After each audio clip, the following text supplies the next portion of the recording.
बच्चों, कभी कभी जिंदगी में छोटी छोटी गलतियों की बहुत बड़ी कीमत चुकानी पड़ती है। ये गलतियां अक्सर लापरवाही से पैदा होती हैं, जिसमें जान भी जा सकती है। ऐसी ही गलती रागिनी ने की थी, जो मध्य प्रदेश के बियाबान जगह पर आदिवासियों के विकास के लिए काम कर रही थी। अचानक उसे फोन आया कि उसके पिता की तबीयत खराब है, तो जल्दबाजी में ऑनलाइन टिकट बनाने बैठ गई। वो रात अमावस्या की रात थी। टिकट हो गई। टिकट हो जाने से वो खुश थी, क्योंकि उसे यह नहीं पता था कि रात में रेलवे की साइट से टिकट बुक नहीं होती, लेकिन उसकी कंफर्म टिकट बुक हो चुकी थी। Chambal express, coach number X13, time 2 AM। सिर्फ 2 घंटे हैं, मुझे तुरंत निकलना होगा। रागिनी जितनी तेजी से अपना लगेज तैयार कर सकती थी, करके 1 घंटा साइकिल चलाकर स्टेशन पर पहुंच गई। 2 बजने ही वाले थे। ओह गॉड, यहाँ मेरे अलावा तो कोई है ही नहीं। अगर पापा की तबीयत खराब नहीं हुई होती तो मैं कभी इतनी रात में यहाँ नहीं आती। ये कौन सी ट्रेन खड़ी है? ये तो मेरी ही ट्रेन है, कोच भी मेरा है।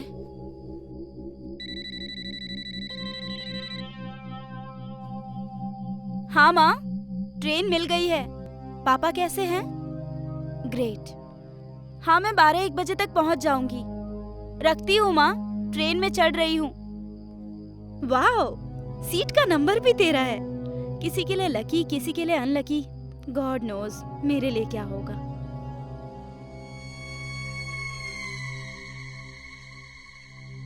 इस बॉगी में तो कोई है ही नहीं। कहीं कुछ गड़बड़ तो नहीं? छोड़ यार रागिनी, इतने एडवांस दुनिया में दकियानूसी टाइप की कुछ मत सोच। जल्दी से फ्रेश होकर सो जा, वरना पूरा दिन खराब हो जाएगा।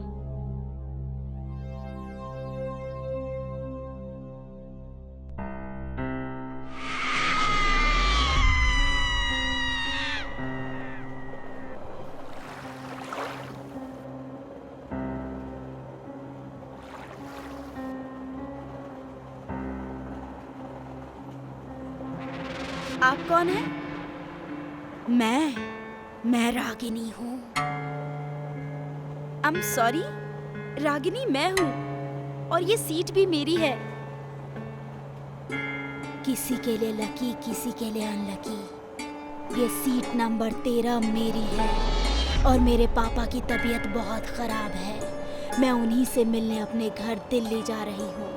प्लीज आप जो भी हैं, मेरी शक्ल का मेकअप करके मुझे परेशान मत कीजिए। मैं पहले से ही परेशान और डरी हुई हूँ। ये सब क्या बकवास है? मेरे पापा की तबीयत खराब है और मैं जा रही हूँ दिल्ली। तू सही कह रही है, ये सब बकवास है, लेकिन यही बकवास तेरी जिंदगी का आखिरी सफर बनने वाला है।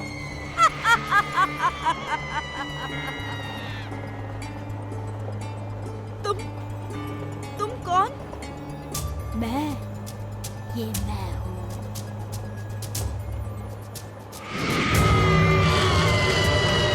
ओह गॉड, बचाओ, बचाओ! इस ट्रेन पर मेरा अधिकार है रागिनी। यहाँ मेरे अलावा कोई नहीं तुम्हें सुनने वाला। मैंने तुम्हारा क्या बिगाड़ा है? मुझे छोड़ दो।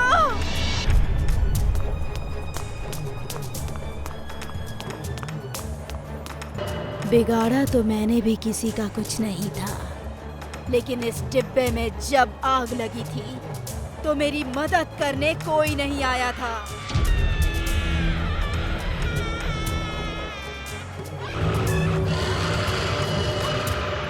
मेरा भी परिवार था, मुझे उन लोगों ने उनके पास नहीं पहुंचने दिया।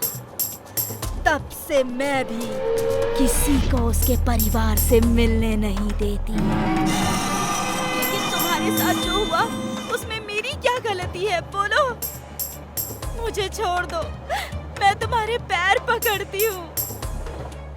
तुझे इतनी आसानी से मरने नहीं दूंगी। तूने इस डिब्बे में आकर बहुत बड़ी गलती की है।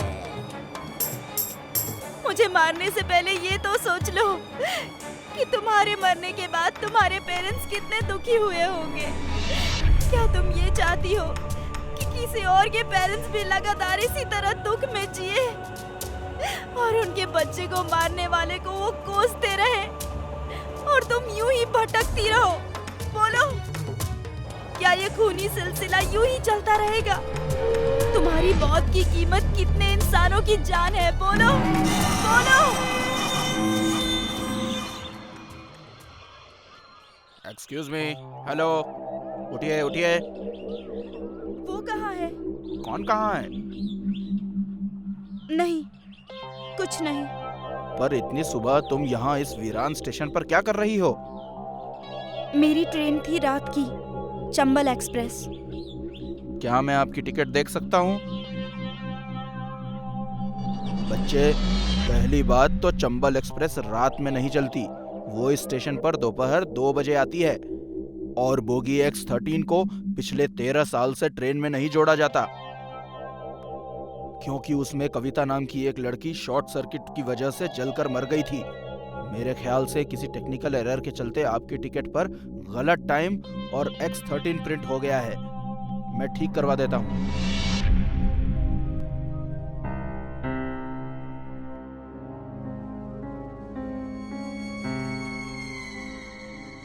मेरी मर चुकी भावनाओं को जगाने के लिए तुम्हारा शुक्रिया। अब किसी का फैमिली मेंबर X13 में चढ़कर नहीं मरेगा। मेरे पेरेंट्स भी दिल्ली में रहते हैं, करोल बाग 12/26 में। प्लीज उनसे जाकर एक बार कह देना कि उनकी बेटी उनसे बहुत प्यार करती थी। उनकी कविता।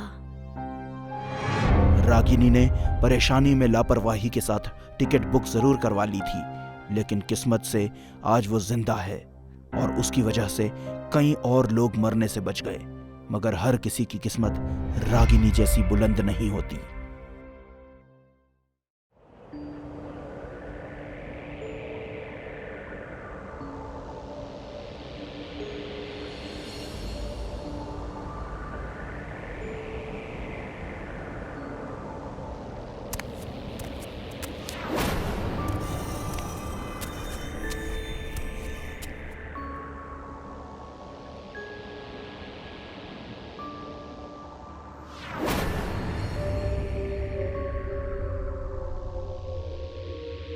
भाईजान, दुश्मन वहां उस पहाड़ी के पास है।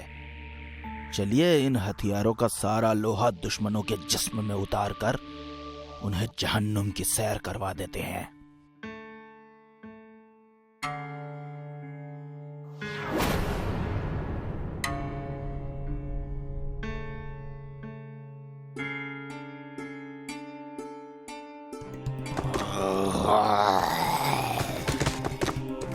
ये आवाज तुमने निकाली?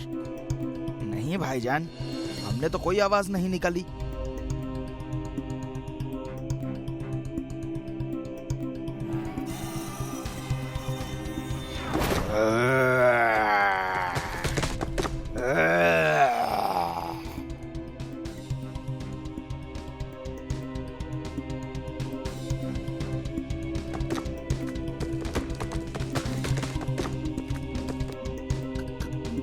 कौन है? कौन है? सामने आओ, सामने आओ, नहीं तो गोली चला दूंगा।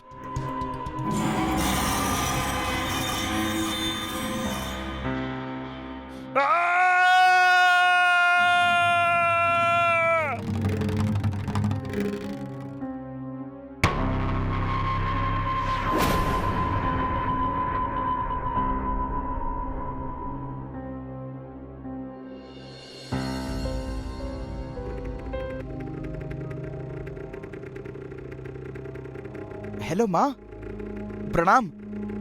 अरे आपकी उम्र बहुत लंबी है माँ, मैं आपको ही याद कर रहा था। जी हाँ, मुझे अगले महीने छुट्टी मिल जाएगी, मैं घर आऊंगा। हाँ माँ, पक्का आऊंगा। रखता हूँ, बेस कैंप जा रहा हूँ माँ, आपको रात में कॉल करता हूँ। प्रणाम।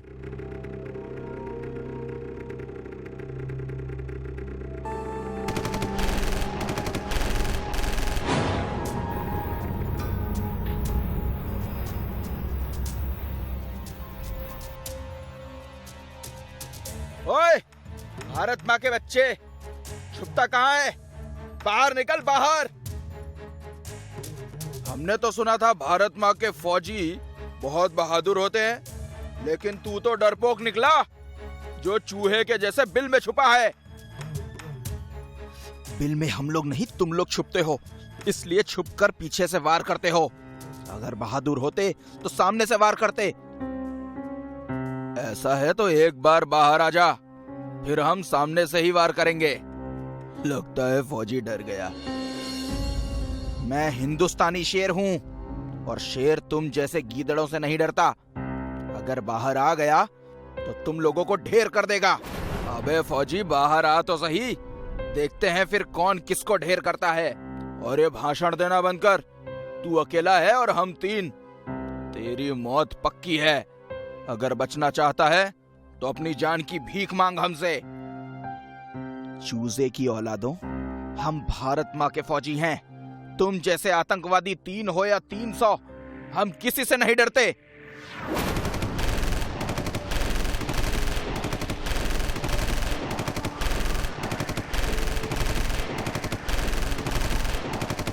बहुत बरसाली गोलियां। अब इंडियन आर्मी की बारी है।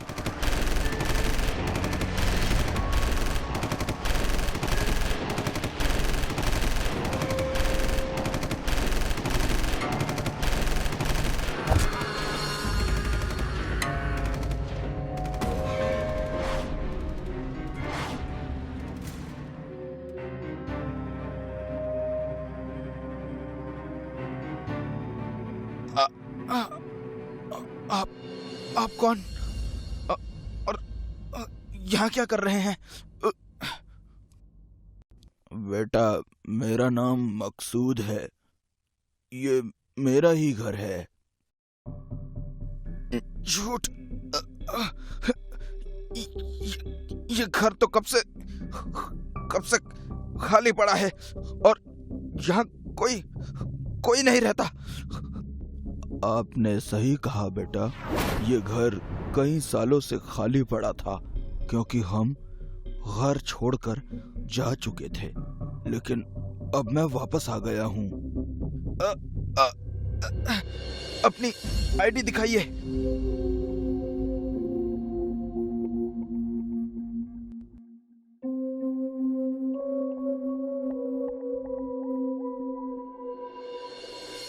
नहीं, आगे मत बढ़ना। बेटा, आपकी हालत बहुत खराब है, आपको इलाज की जरूरत है। मैं ठीक हूँ। गोली लगने से आपका खून बहुत बह रहा है, और ऐसे में इलाज नहीं किया गया तो आपकी जान को खतरा हो सकता है बच्चे।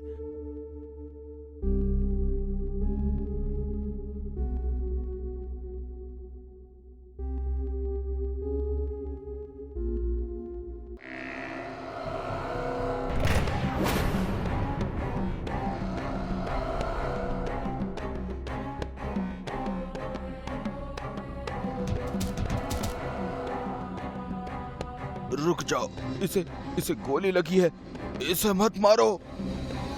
चुप कर बुड्ढे, तेरे जैसे लोगों की वजह से हम कश्मीर को हासिल नहीं कर पा रहे हैं। हमारी कौम का नाम बदनाम करने वाले, तेरा नाम क्या है? मकसूद। अब चुपचाप यहीं बैठा रहे, वरना फौजी से पहले तू जान से जाएगा। और फौजी, सुना है हिंदुस्तानी सेना हम लोगों का खात्मा करने की तैयारी में है। बता, तुम्हारा प्लान क्या है? क्यों? मरने से डर लग रहा है, इसलिए प्लान जानना चाहता है? मरने का डर हमें नहीं, तुझे होगा फौजी। अब जल्दी से बोल, तुम्हारा प्लान क्या है? नहीं तो तुम्हारे शरीर में छेद ही छेद कर देंगे। मारना है तो मार दो, लेकिन मैं कुछ नहीं बताने वाला तुम्हें। देश के साथ गद्दारी करना तुम्हारे देश में होता होगा, हमारे देश की आर्मी में नहीं। तू जो चाहे बोल ले फौजी, बताना तो तुझे पड़ेगा।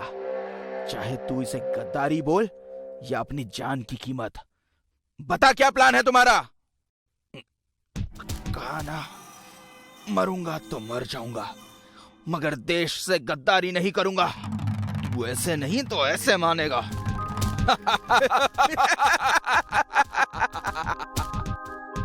आखिरी बार पूछ रहा हूं, बता दे। अब भी जवाब वही है, मरता हूं तो मर जाऊंगा, लेकिन देश से गद्दारी नहीं करूंगा। क्यों जिद कर रहे हो बेटा? बता दो इन्हें, नहीं तो ये लोग तुम्हें सच में मार डालेंगे। अगर मरने से डरता बाबा तो देश की रक्षा करने की जिम्मेदारी कभी नहीं उठाता। जब तक जीऊंगा देश के लिए जीऊंगा। वाह बेटा वाह, हमें गर्व है उस माँ पर जिसने तुझ जैसे बेटे को पैदा किया है। अबे ओ कौम के दुश्मन बुड्ढे, बंद कर हिंदुस्तानी फौजी की तारीफ करना, और ये आखिरी चेतावनी है। मेरा बेटा भी बिल्कुल तुम्हारे जैसा ही आर्मी ऑफिसर था, रिजवान शेख। देश के लिए उसने अकेले 10 आतंकवादियों को मारा था, लेकिन एक दिन एक आतंकी ग्रुप ने उसकी हत्या कर दी। मतलब तू हमारे दुश्मन का बाप है? दुश्मन हम नहीं तुम हो, जो हमारे देश हिंदुस्तान को खत्म करने का सपना देखते हो। लेकिन जब तक हम जैसे देशभक्त इस जमीन पर हैं, तुम जैसे लोग हिंदुस्तान की शांति कभी भंग नहीं कर पाओगे। लगता है बुढ़ा पागल है। पागल मैं नहीं तुम हो, जो चंद रुपयों की खातिर मासूम बेगुनाह निहत्थे लोगों को मारने के लिए हथियार उठा लेते हो। मजहब के नाम पर लोगों को बहला फुसलाकर उन्हें आतंक के रास्ते पर ढकेलकर इस्लाम को बदनाम करते हो। इंसान से इंसानों की हत्या करवा के खुदा के नेक इरादों की हत्या करते हो। लेकिन अब मैं तुम्हें ऐसा नहीं करने दूंगा। तू रोकेगा हमें? हाँ? तू मरने के लिए तैयार हो जा बुड्ढे। जो पहले से ही मरा हुआ हो उसे तू तो क्या, तेरा बाप भी नहीं मार सकता।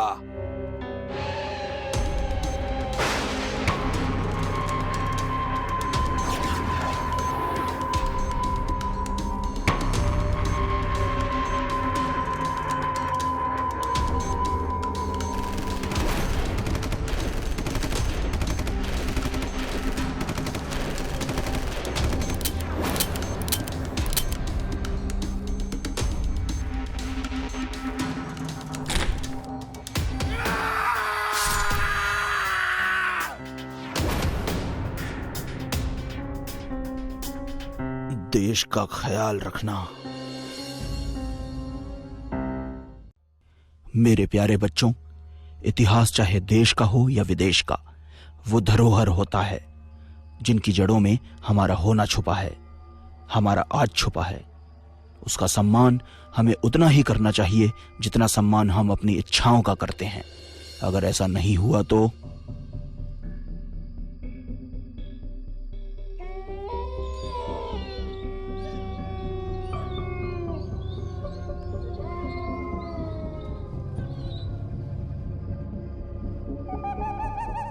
यार, जाने क्यों मुझे ऐसा लग रहा है कि हमें इस किले में नहीं जाना चाहिए। कुछ गलत हो जाएगा। अबे ओ फट्टू, तूने ही तो 3 पत्ती खेलते हुए शर्त लगाई थी कि तू जीता तो हम दोनों को आधी रात में इस फोर्ट में बैठकर पिलाएगा। अब जीत गया है तो पार्टी देने में फट रही है तेरी। अरे यार, पार्टी देने के लिए मना नहीं कर रहा हूँ, इस किले में जाने से मना कर रहा हूँ। मेरी मानो, हम अपनी कार में ही बैठकर पी लेते हैं। सुन, अगर तुझे इतना ही डर लग रहा है तो तू यहीं खड़ा रह या घर लौट जा। हम अंदर जा रहे हैं, चल। अरे यार, तुम दोनों भी ना एक नंबर के जिद्दी हो। तुम दोनों से अलग रहकर मैं क्या अंडे दूंगा? ये हुई ना बात, आजा। अजय की छठी इंद्री ने उसे सही संकेत दे दिया था। लेकिन कहते हैं ना, जब मौत को आना होता है तब इंसान चाहे जितना कोशिश कर ले, इंच भर दूर नहीं रह पाता। और वो तीनों तो उसके करीब चले गए। कमाल का किला है यार। इसे देखकर तो पहली बार सरकार को नमस्कार करने का मन कर रहा है। क्या मेंटेन किया है भाई, जरा भी गंदगी नहीं है। यहाँ गंदगी फैलाना सख्त मना है। गंदगी फैलाने पर दंड दिया जाएगा। तो ये कारण है इस सफाई का। कोई बात नहीं, मेरे पास कुछ पॉली बैग्स हैं, हम अपना कचरा उसमें डाल लेंगे। अबे ओ, हम यहाँ मस्ती करने आए हैं और मस्ती संस्कारी बनकर नहीं की जा सकती। जो होगा होने देंगे, बाकी सरकारी नौकर आएंगे, सुबह साफ कर देंगे। चलो अब माहौल बनाते हैं। जिंदगी की एक बात गांठ बांध लो बच्चों, यदि तुम देश को स्वच्छ रखना चाहते हो तो उसमें केवल सरकार की ही नहीं बल्कि देश के हर एक नागरिक की भी भागीदारी होती है। जो नागरिक अपनी इस भागीदारी से बचते हैं उसकी जरूरत न तो देश को होती है, न धरती को, और न ही टूनागढ़ के किले को। चीयर्स। अबे कमीने, चल अब तू लुढ़का अपनी बोतल। अरे नहीं यार, तूने पढ़ा ना बोर्ड पर क्या लिखा है? गंदगी फैलाना सख्त मना है। हम गंदगी नहीं फैलाएंगे। अबे ये फट्टू है साला, डरता है कहीं कोई इसे पकड़ ना ले। फट्टू। मैं फट्टू नहीं हूं रे, पर वो बोर्ड। अबे चलना, अब सफाई मत दे। तू फट्टू है तो है, मैं फट्टू नहीं हूं। तुम दोनों ने बोतल लुढ़काई थी ना, ये देखो मैं क्या करता हूं। मैं भी कर सकता हूं ये सब। ये देखो, और देखो, देखो इसे। ओ अहंकारी आदमी, तूने और तेरे दोस्तों ने मिलकर इस किले के नियम को भंग किया है। यहां कदम कदम पर लिखा है कि यहां गंदगी न करें, तो क्यों की? ये क्या हो रहा है यार? और ये मूर्ति बात कैसे कर रही है? अरे चल कैसे रही है? अबे मेरी तो कुछ समझ में नहीं आ रहा है। लेकिन हमारी समझ में सब आ चुका है। टूनागढ़ के किले में गंदगी फैलाने के लिए तुम सबको सजाए मौत मिलती है।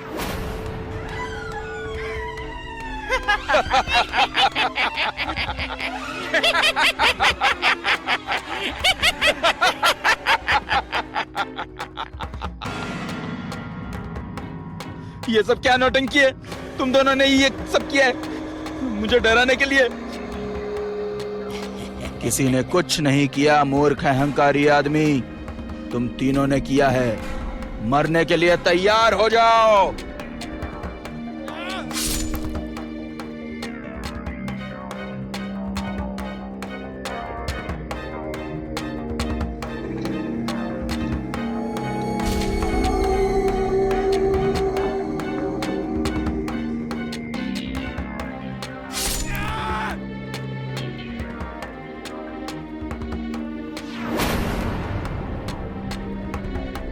नहीं नहीं, मुझे मौत का दंड नहीं मिलेगा। मैं नहीं मरूंगा। मैंने साफ कर दिया, सब साफ कर दिया है। नहीं, ये नहीं हो सकता।